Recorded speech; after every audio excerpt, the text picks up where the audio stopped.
തിരിച്ചെത്തി കഴിഞ്ഞിട്ട് 2-3 ദിവസമായി. പിന്നെ വന്നു കഴിഞ്ഞിട്ട് ഒരു ഉഷാറില്ലാണ്ടിരിക്കുകയായിരുന്നു. കാരണം നാട്ടിൽ നിന്ന് പിന്നെ വന്നു കഴിയുമ്പോൾ ഉറക്കത്തിന്റെ ഒരു പ്രശ്നം ഉണ്ടാവും. പക്ഷെ അതായിരുന്നില്ല കേട്ടോ വലിയ പ്രശ്നം.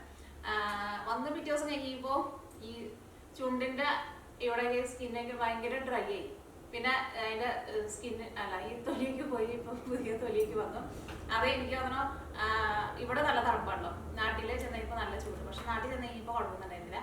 അത് കഴിഞ്ഞിട്ട് തിരിച്ചെത്തി കഴിയുമ്പോൾ ഇവിടെ നല്ല തണുപ്പ്. അപ്പോൾ അങ്ങനെ വന്നാന്ന് ചുണ്ടൊക്കെ ഭയങ്കര ഡ്രൈ ആയി. പിന്നെ വായിക്കൊക്കെ എന്ന് വെച്ചിട്ടുണ്ടെങ്കിൽ ഭയങ്കര കയ്പ്പായിരുന്നു. പനിയൊന്നും ഉണ്ടായിരുന്നില്ല. അപ്പോൾ 2-3 ദിവസത്തേക്ക് ഇങ്ങനെ ഒരു സുഖമില്ലാണ്ടിരിക്കുകയായിരുന്നു. ഇപ്പോൾ ഉഷാറായിക്കൊണ്ടിരുന്നു. ഇപ്പോൾ കുഴപ്പമൊന്നുമില്ല. അപ്പോൾ ഞാൻ നാട്ടിൽ ചെന്നതിന് പിന്നെ ഞാൻ 2-3 വീഡിയോസിലൊക്കെ ഇട്ടുണ്ടായിരുന്നല്ലോ. പിന്നെ നമ്മുടെ സൂര്യാസ്തമയത്തിന്റെ വീഡിയോ ഇട്ടുണ്ടായിരുന്നു. പക്ഷെ അത് കുറച്ച് സമയം ബ്ലാങ്ക് ആയിപ്പോയി.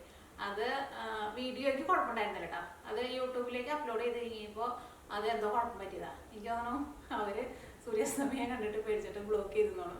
അറിയില്ല കേട്ടോ, എന്തോ ഒരു എറർ വന്നാന്ന് തോന്നുന്നത്. പക്ഷെ എൻ്റെ കയ്യിൽ വീഡിയോയ്ക്ക് കുഴപ്പമൊന്നുമില്ല. പിന്നെ നാട്ടിൽ ചെന്ന് കഴിഞ്ഞപ്പോൾ 2-3 വീഡിയോസുകളൊക്കെ അപ്ലോഡ് ചെയ്തിട്ടുണ്ടായിരുന്നു. നിങ്ങൾ കുറേ പേരൊക്കെ കണ്ടിട്ടുണ്ടായിരുന്നു. കുറേ പേരൊക്കെ നല്ല അഭിപ്രായം പറഞ്ഞിട്ടുണ്ടായിരുന്നു. എൻ്റെ മമ്മിയുടെ കൂടെയുള്ള ഒരു വീഡിയോ ചെയ്തിട്ടുണ്ടായിരുന്നു. അത് വരുന്നതിൻ്റെ തലേ ദിവസം, അന്ന് രാത്രിയായിരുന്നു എനിക്ക് ഫ്ലൈറ്റ്. അപ്പോൾ എല്ലാ ദിവസവും വീഡിയോ പിടിക്കണമെന്ന് വിചാരിക്കും. പക്ഷെ അങ്ങനെ വിചാരിച്ച പോലെ അന്ന് നടന്നില്ല. എവിടെയെങ്കിലും പോയിട്ട് നേരം വൈകിട്ടോ. അപ്പോൾ പിന്നെ അന്ന് പോകുന്ന സമയത്ത് ഞങ്ങൾ വീഡിയോ പിടിക്കാൻ വേണ്ടി ചെന്നപ്പോഴേക്കും നേരെ ഇരുട്ടായി തുടങ്ങി. അപ്പോൾ പിന്നെ പെട്ടെന്ന് പിടിച്ചതാണ് ആ വീഡിയോ. അങ്ങനെ നിങ്ങൾ കുറേ പേരൊക്കെ എൻ്റെ മമ്മീനെ കണ്ടിട്ടുണ്ടാവും. പിന്നെ ഞാൻ നാട്ടിൽ പോയി കഴിയുമ്പോൾ പിന്നെ കുറേ പേര് ചോദിച്ചിട്ടുണ്ടായിരുന്നു ഹസ്ബൻഡും മക്കളൊക്കെ എന്ത് ചെയ്യുന്നത്. ഹസ്ബൻഡും മക്കളൊന്നും വന്നിട്ടുണ്ടായിരുന്നില്ല. ഞാനും പിന്നെ മൂത്ത മോളും ഞങ്ങൾ 2 പേരും കൂടിയിട്ടാണ് പോയിട്ടുണ്ടായിരുന്നത്. പിന്നെ നാട്ടിലെ പെരുന്നാളൊക്കെ നല്ല ഉഷാറായിരുന്നു. അതിൻ്റെ വീഡിയോ ഞാൻ അപ്ലോഡ് ചെയ്തിട്ടുണ്ട്. പിന്നെ എന്നിട്ട് അപ്പോൾ നാട്ടിൽ പോയി വന്നു കഴിഞ്ഞിട്ട് ഇന്നിപ്പോൾ നമ്മുടെ പുതിയ വീഡിയോ ആണ് അപ്ലോഡ് ചെയ്യാൻ വേണ്ടിയിട്ട് പോകുന്നത്.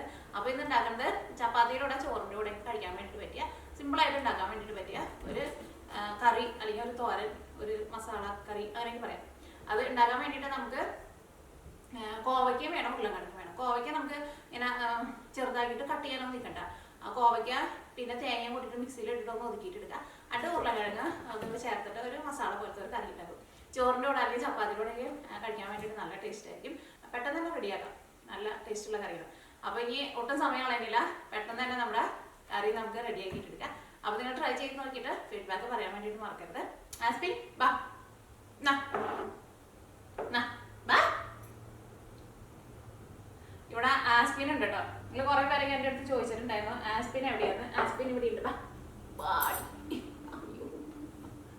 ചങ്കു ആസ്പിന് ഇപ്പൊ ഇവിടെ ആരുമില്ല, എല്ലാവരും സ്കൂളിലേക്ക് പോയി. അത് കാരണം ആസ്പിന് ബോറടിച്ചിട്ട് ഇവിടെ ഇരിക്കുകയാണ്. നോക്കിക്കേ, അങ്ങോട്ട് നോക്കിക്കേ, ചങ്കു നോക്കിക്കേ, ചക്കടി. ആസ്പിൻ ഭയങ്കരമായിട്ട് വലുതായിട്ടോ. എപ്പോഴും ആരെങ്കിലും കളിക്കണം കൂടെ. പക്ഷെ എനിക്ക് കളിക്കാൻ വേണ്ടിയിട്ട് അത്രയ്ക്കാണ്ട് സമയം കിട്ടാറില്ല. ഇനിയിപ്പോൾ സാധാരണ എല്ലാവരും പോയി കഴിഞ്ഞിട്ടുണ്ടെങ്കിൽ ഇവിടെ ഉറങ്ങാൻ വേണ്ടിയിട്ട് പോകും. ഇവിടെ കേട്ടോ ഉറങ്ങാൻ വേണ്ടിയിട്ട് പോകും. അത് കഴിഞ്ഞിട്ട് ഒരു 3 മണിയാകുമ്പോൾ നീനയും അലീനയ്ക്ക് വരും. അപ്പോൾ എഴുന്നേക്കും. പിന്നെ അവരുടെ കൂടെ കുറേ നേരം കളിക്കും. കളിക്കാനാണ് ഭയങ്കര ഇഷ്ടമല്ലേ? ആണോ? കളിക്കാനാണോ ഇഷ്ടം? പിന്നെ ഹസ്ബൻഡ് ഇവിടെ നിന്നിട്ട് നിക്ക് അവിടെ ജനലയുടെ പുള്ളി കൂടെ പുറത്തേക്ക് പോകണം. അപ്പോൾ വല്ല അണ്ണാനൊക്കെ പോകണുണ്ടെന്ന് വെച്ചിട്ടുണ്ടെങ്കിൽ പിന്നെ ഇവിടെ ഇരുന്നിട്ട് ഭയങ്കര വെപ്രാളാണ് പുറത്തേക്ക് പോകാൻ വേണ്ടിയിട്ട് അല്ലേ. എങ്ങനെയെങ്കിലും ഒരു അണ്ണാനെ എലീനൊക്കെ പിടിക്കണമെന്നാണ് ആസ്പിൻ്റെ ആഗ്രഹം. പക്ഷേ ഇപ്പോൾ തണുപ്പായതുകൊണ്ട് ആസ്പിന് ഞങ്ങൾ പുറത്തേക്ക് വിടുന്നില്ല അല്ലേ. പുറത്തേക്ക് വിട്ടിട്ടുണ്ടെങ്കിൽ പിന്നെ ആസ്പിന് ഓടിപ്പോകും. ഇപ്പം ഇഷ്ടമില്ല. അവിടെ താഴെ കളിക്കാൻ വേണ്ടിയിട്ട് ഒരു എലീനിട്ട് കൊടുത്തിട്ടുണ്ട്.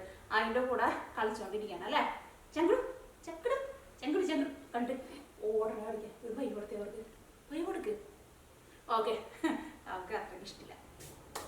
ബാ. ഓക്കെ, ആസ്പിന് ട്രീറ്റ് വേണം.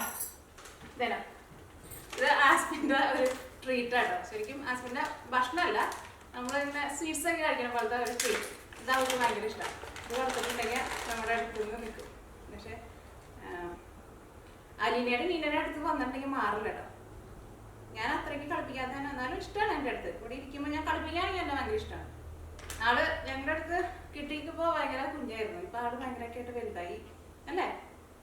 പക്ഷെ പാവാട്ടോ, ഇങ്ങനെ ഒന്നും ഉപദ്രവിക്കേ ഒന്നും ചെയ്യൊന്നുമില്ല. ഇവിടെ ഇങ്ങനെ നടന്നോളൂ ആള്. അപ്പോൾ അതാണ് നമ്മുടെ ആസ്പിനെ. നിങ്ങൾ കുറച്ച് പേര് ചോദിച്ചിട്ടുണ്ടായിരുന്നു ആസ്പിനെ അങ്ങനെ ഇരിക്കണം, ആസ്പിൻ സുഖമായിട്ട് ഇരിക്കണം. അപ്പോൾ നമുക്ക് ഒട്ടും സമയം കളയുന്നതന്നെ നമ്മുടെ കറി നമുക്ക് റെഡി ആക്കിയിട്ട് എടുക്കാം. അപ്പോൾ ഇനി ഇത് റെഡിയാക്കാൻ വേണ്ട സാധനങ്ങൾ എന്തൊക്കെയാണെന്ന് നോക്കാം. അപ്പോൾ ഞാനിവിടെ 250 ഗ്രാം കോവയ്ക്ക് എടുത്തിട്ടുണ്ട്. 250 ഗ്രാം തുടങ്ങിയിട്ട് ഒരു 300 ഗ്രാം വരെ ആവട്ടെ, കുഴപ്പമില്ല. പിന്നെ വേണ്ടത് തേങ്ങയാണ്. ഒരു തേങ്ങയുടെ പകുതി എടുത്തിട്ടുണ്ട്. അപ്പോൾ ഫസ്റ്റ് നമ്മൾ എന്ത് ചെയ്യുന്നത് വെച്ചിട്ടുണ്ടെങ്കിൽ ഈ തേങ്ങയും പിന്നെ ഈ കോവയ്ക്കയും പിന്നെ ഇതിലേക്ക് നമ്മൾ എരിവിന് വേണ്ടിയിട്ട് പച്ചമുളകും ചേർക്കുന്നുണ്ട്. അപ്പോൾ ഞാനിവിടെ ഇതേപോലത്തെ അത്യാവശ്യം നല്ല എരിവുള്ള മുളക് കേട്ടോ, ഇതൊരു 7 പച്ചമുളക് എടുത്തിട്ടുണ്ട്. അപ്പോൾ കോവയ്ക്കയും പച്ചമുളകും തേങ്ങയും ഇത് മൂന്നും കൂടിയിട്ട് മിക്സിയിൽ ഇട്ടിട്ട് ഒന്ന് കറക്കിയിട്ടെടുക്കും. അപ്പോൾ അത് നല്ല പൊടിയായിട്ട് കിട്ടും. കൂടുതൽ നേരം ഇട്ട് കറക്കണ്ട, ജസ്റ്റ് ഒന്ന് കറക്കിയാൽ മതി. കോവയ്ക്കൊക്കെ പിന്നെ പെട്ടെന്ന് അങ്ങോട്ട് ഈ തേങ്ങയുടെ കൂടെ നമ്മളിങ്ങനെ നന്നായിട്ട് ഒതുക്കിയെടുക്കാമെന്ന് പറയില്ലേ, അവിയലിനൊക്കെ തേങ്ങ ഒതുക്കിയെടുക്കണ പോലെ അതേപോലെ ഒതുക്കിയിട്ടെടുക്കുക. മിക്സിയുടെ ഒരു ജാർ എടുക്കുക.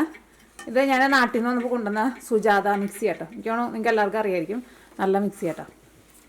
അപ്പോൾ ഇതിലേക്ക് പച്ചമുളക് ചേർക്കുക, പിന്നെ കോവയ്ക്ക ചേർക്കുക. കോവയ്ക്ക ഞാനിവിടെ ഒരു 2 പീസായിട്ടൊന്ന് കട്ട് ചെയ്തിട്ട് ചേർക്കണ്ടായിരുന്നു. ഞാൻ 2 3 ഇങ്ങനെയായാലും കുഴപ്പമില്ല, അത് പഴുത്തിട്ടുണ്ടായിരുന്നു, കുഴപ്പമില്ല.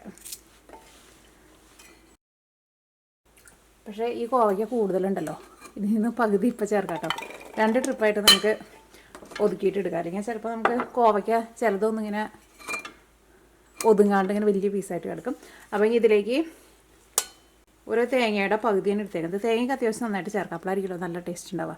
അപ്പോൾ തേങ്ങ ചേർക്കുന്നുണ്ട്, പകുതി തേങ്ങ ഇതിൽ ചേർക്കാം. പിന്നെ ബാക്കി നമ്മൾ പകുതി കോവയ്ക്ക് എടുത്ത് വെച്ചിട്ടില്ലേ, അതിനകത്ത് പിന്നെ ചേർക്കാം. ഇതൊന്ന് കറക്കിയിട്ട് എടുക്കട്ടെ. മിക്സിയിലിട്ടിട്ട് ഒന്ന് കറക്കി എടുത്തിട്ടുണ്ട്. അപ്പോൾ കണ്ടോ, ഇതേപോലെ കിട്ടും നമുക്ക്. തേങ്ങയും കൂടിയിട്ട് ചേർത്തിട്ട് ഇങ്ങനെ കറക്കണം കേട്ടോ. ഇതൊരു പാത്രത്തിലേക്ക് പാർത്താം. അതേപോലത്തെ നമുക്കൊരു സ്പാച്ചുല സാധാരണ മിക്സിക്ക് വാങ്ങുമ്പോൾ കിട്ടില്ലേ, അങ്ങനെ ഒരു പ്ലാസ്റ്റിക്കിൻ്റെ പോലെ ഇങ്ങനെ ഇരിക്കുന്നത്, സാധാരണ നമ്മൾ ഉപയോഗിക്കാറില്ലല്ലോ. പക്ഷേ ഇതേപോലെ ഇങ്ങനെ മിക്സിയുടെ ഉള്ളിൽ നിന്നൊക്കെ എടുക്കാൻ വേണ്ടിയിട്ട് നല്ല എളുപ്പമാണ്. ഇത് ഞാൻ സെപ്പറേറ്റ് വാങ്ങിച്ചതാണ്. പക്ഷേ മിക്സിയുടെ ഉള്ളിൽ നിന്ന് എന്തെടുക്കാനും ആ സാധനം ഭയങ്കര നല്ലതാണ്. അപ്പോൾ ഇത് നമുക്കണ്ട് നീക്കി വയ്ക്കാം. ഇതിലേക്ക് ഞാനിവിടെ 2 ഉരുളൻകിഴങ്ങ് എടുത്തിട്ടുണ്ട്. ഇതേപോലത്തെ വലിയ ഉരുളൻകിഴങ്ങ് കേട്ടോ. ഈ ഉരുളൻകിഴങ്ങ് നല്ല പൊടിയായിട്ട് കട്ട് ചെയ്തിട്ട് എടുക്കണം. അപ്പോൾ നമുക്ക് ഉരുളൻകിഴങ്ങിൻ്റെ തൊണ്ട് കളഞ്ഞെടുക്കാം. അപ്പോൾ ഈ ഉരുളൻകിഴങ്ങ് നമുക്ക് നല്ല പൊടിയായിട്ട് കട്ട് ചെയ്തിട്ട് എടുക്കാം.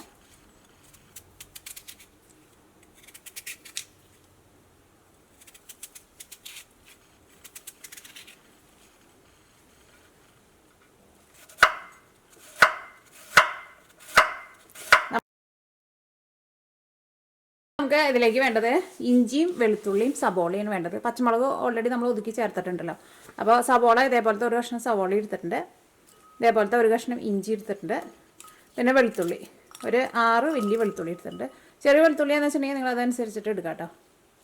വെളുത്തുള്ളി കുറച്ച് കൂടുതൽ ചേർത്തോ, അപ്പോൾ നല്ലതാണ്. സബോള അങ്ങനെ ഒരുപാട് ചേർത്തില്ലെങ്കിലും കുഴപ്പമില്ല. അപ്പോൾ ഞാൻ ഇത്രയ്ക്കാണ് ചേർത്തേക്കുന്നത്. ഇപ്പോൾ സബോളയ്ക്ക് പകരം ചുവന്നുള്ളി ആയിരുന്നാലും കുഴപ്പമില്ല. അപ്പോൾ ഇഞ്ചിയും വെളുത്തുള്ളിയും നമുക്ക് നല്ല പൊടിയായിട്ട് കട്ട് ചെയ്തിട്ട് ചേർക്കണം, ചതച്ചിട്ട് ചേർക്കണ്ട.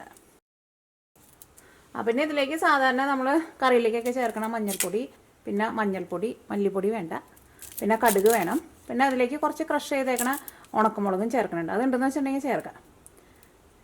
അപ്പോൾ കുറച്ചും കൂടി നല്ലതായിരിക്കും.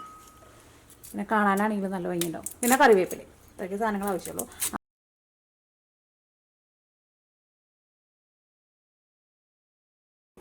ഇനി റെഡിയാക്കാൻ വേണ്ടിയിട്ട് ഒരു പാൻ വെച്ചിട്ട് ചൂടാക്കാം. ഇതിലേക്ക് നമുക്ക് വെളിച്ചെണ്ണ ചേർക്കാം. ഇത് വെളിച്ചെണ്ണ കേട്ടോ, ഇവിടെ തണുപ്പായതുകൊണ്ട് വെളിച്ചെണ്ണയാണ് കട്ട പിടിച്ചിട്ടിരിക്കുന്നത്.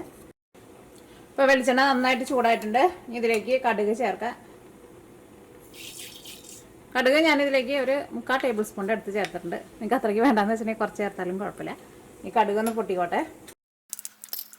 ഇപ്പോൾ കടുക് പൊട്ടിയിട്ടുണ്ട്. ഇനി ഇതിലേക്ക് 1/2 ടേബിൾ സ്പൂൺ ചെറിയ ജീരകമായിട്ടാണ് ചേർക്കണത്. തീ നന്നായിട്ടൊന്ന് കുറച്ച് വെച്ചോ. ജീരകം നന്നായിട്ട് മുരിയട്ടെ. ഇപ്പോൾ ജീരകം നന്നായിട്ട് മുരിഞ്ഞിട്ടുണ്ട്. ഇതിലേക്ക് ഇഞ്ചിയും വെളുത്തുള്ളിയും നമ്മൾ പൊടിയായിട്ട് കട്ട് ചെയ്ത് വെച്ചിട്ടുണ്ടായിരുന്നില്ല, അത് ചേർത്തു. അതൊന്ന് ചെറുതായിട്ട് മുരിഞ്ഞ് കഴിഞ്ഞ് കഴിയുമ്പോൾ നമുക്ക് സവോള ചേർക്കാം. അപ്പോൾ ഇതൊന്ന് മുരിഞ്ഞിട്ടുണ്ട്. നന്നായിട്ടുണ്ട് മുരിയാൻ വേണ്ടിയിട്ട് നിൽക്കണ്ട. കറിവേപ്പില ചേർക്കാം.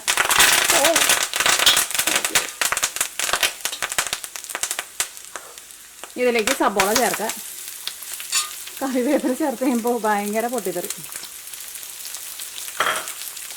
പൊട്ടിത്തെറിക്കുന്ന സൗണ്ടൊക്കെ എനിക്കിഷ്ടമാണ്, പക്ഷെ അത് കഴിഞ്ഞ് കഴിയുമ്പോൾ ഇവിടെ ക്ലീൻ ചെയ്യാനാണ് പാട്. ഇനി സവോള ഇതിനകത്ത് കിടന്നിട്ട് നന്നായിട്ടൊന്ന് വഴന്ന് വരട്ടെ. ഇതിലേക്ക് ക്രഷ് ചെയ്തേക്കണ ഉണക്കമുളക് ചേർക്കുക. നിങ്ങളുടെ എരിവിനനുസരിച്ചിട്ട് നിങ്ങൾ ചേർത്തോട്ടോ. ഞാൻ ഇതിലേക്ക് ഏകദേശം ഒരു 3/4 ടേബിൾ സ്പൂണിൻ്റെ അടുത്താണ് ക്രഷ് ചെയ്തേക്കണ ഉണക്കമുളക് ചേർത്തത്. കാരണം നിങ്ങൾക്ക് നല്ല എരിവ് വേണമെന്ന് വെച്ചിട്ടുണ്ടെങ്കിൽ നിങ്ങൾ കുറച്ചുകൂടിയും കൂടുതൽ ചേർത്തോ. അപ്പോൾ നമ്മുടെ സവോളയ്ക്ക് നന്നായിട്ട് വളർന്നിട്ടുണ്ട്. നമ്മുടെ ഉണക്കമുളകൊക്കെ ആയിരുന്നാലും ഒന്ന് മൊരിഞ്ഞിട്ടുണ്ട്. ഇതിലേക്ക് നമ്മൾ പൊടിയായിട്ട് കട്ട് ചെയ്ത് വെച്ചേക്കണ ഉരുളക്കിഴങ്ങ് ഉണ്ടല്ലോ, അതാണ് ചേർക്കാൻ വേണ്ടിയിട്ട് പോകുന്നത്. അത് ഞാനിവിടെ വെള്ളത്തിലിട്ട് വെച്ചേക്കായിരുന്നു.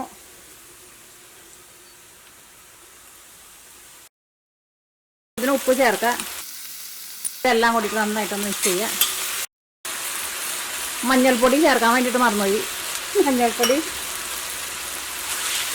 ഇതിലേക്ക് നമുക്ക് മഞ്ഞൾപ്പൊടിയും ചേർക്കാം. അത് ഉരുളക്കിഴങ്ങ് ഇടാൻ പോണതിന് മുമ്പ് നിങ്ങൾ മഞ്ഞൾപ്പൊടി ചേർത്തോട്ടോ. ഞാൻ ഇടാൻ വേണ്ടിയിട്ട് മറന്നുപോയിടാ. ഇതിലേക്ക് ഒരു 1/2 ടേബിൾ സ്പൂൺ മഞ്ഞൾപ്പൊടി ചേർക്കുന്നുണ്ട്. അപ്പോൾ ഉരുളക്കിഴങ്ങ് ഇടാൻ പോണതിന് മുമ്പ് മഞ്ഞൾപ്പൊടി ചേർത്തിട്ട് ഒന്ന് നന്നായിട്ട് ഇളക്കി കഴിഞ്ഞിട്ട് ഉരുളക്കിഴങ്ങ് ചേർത്താൽ മതി. മൂടി വയ്ക്കട്ടെ. ഒരു 5 മിനിറ്റിൻ്റെ അടുത്ത് മൂടി വെച്ചാൽ മതിയാവും കേട്ടോ. ഉരുളക്കിഴങ്ങ് നമ്മൾ പൊടിയായിട്ടല്ലേ കട്ട് ചെയ്തേക്കുന്നത്. അപ്പോൾ അതുകൊണ്ട് തന്നെ പെട്ടെന്ന് അങ്ങോട്ട് വെന്ത് കിട്ടും നമുക്ക്. ഇനി ഒന്ന് തുറന്ന് നോക്കട്ടെ കേട്ടോ. അപ്പോൾ ഞാനിവിടെ ഒരു 5 മിനിറ്റ് മീഡിയം ഫ്ലെയിമിൽ മൂടി വെച്ചിട്ടുണ്ടായിരുന്നു. നമ്മുടെ ഉരുളക്കിഴങ്ങൊക്കെ വെന്തിട്ടുണ്ട് കേട്ടോ. പെട്ടെന്ന് വേവും. ഒരു 5 മിനിറ്റ് ഒരു മീഡിയം ഫ്ലെയിമിൽ മൂടി വെച്ചാൽ മതി. ഇതിലേക്ക് നമ്മുടെ കോവയ്ക്കയും തേങ്ങയും കൂടിയിട്ട് മിക്സ് ചെയ്ത് വെച്ചേക്കുന്നത് ചേർക്കാം.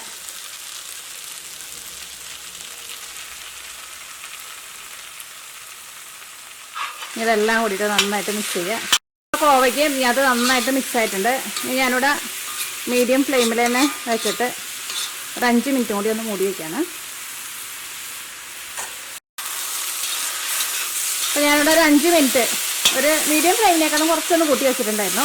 അങ്ങനെ മൂടി വെച്ചേക്കായിരുന്നു. ഇനി ഇത് മൂടി വയ്ക്കണ്ട കേട്ടോ. ഇത് നമുക്ക് തുറന്ന് വെച്ചിട്ട് ഒന്ന് ചെറുതായിട്ടൊന്ന് മൊരിച്ച പോലെ എടുക്കുക. അത് വെള്ളമൊക്കെ ഉണ്ടെന്ന് വെച്ചിട്ടുണ്ടെങ്കിൽ ഒന്ന് ഡ്രൈ ആയിട്ട് വരണമല്ലോ.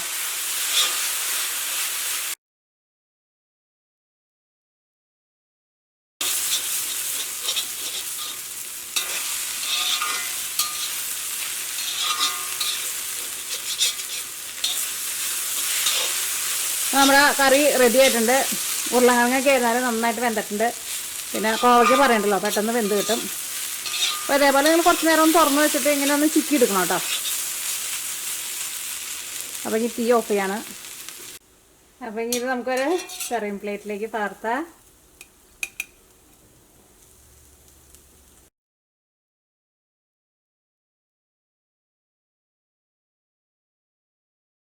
നമ്മുടെ കോവയ്ക്കയും കൊണ്ടുള്ള കറി റെഡി ആയിട്ടുണ്ട്. ഇതിനെ കറിയെന്നോ തോരനോ എന്ത് പേര് വേണമെങ്കിലും വിളിക്കാം കേട്ടോ.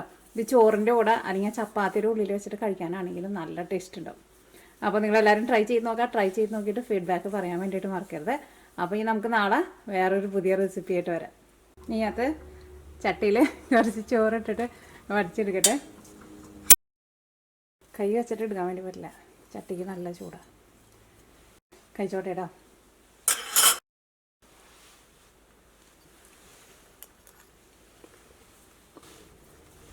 നല്ല ടേസ്റ്റ് ഉണ്ട്, ഭയങ്കര ടേസ്റ്റാണ്. പക്ഷേ നല്ല എരിവുണ്ട്. എനിക്ക് അത്രയും എരിവ് കണ്ടിരുന്നില്ല, പക്ഷെ നല്ല എരിവുണ്ട്. പക്ഷേ ടേസ്റ്റ് നല്ല രസമാണ്.